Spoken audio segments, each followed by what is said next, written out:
Good morning guys, in front of me is CMF Phone 2 Pro, and let me show you how to reset network settings on this device. First of all, open the settings, then find and select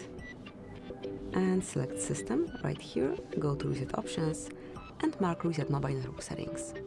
And if you truly want to do it, if you really want to get rid of all setup for your mobile networks, just mark reset settings. Enter your PIN code if you have one. If you do have some kind of face ID, fingerprint ID, just provide it. And then confirm reset settings.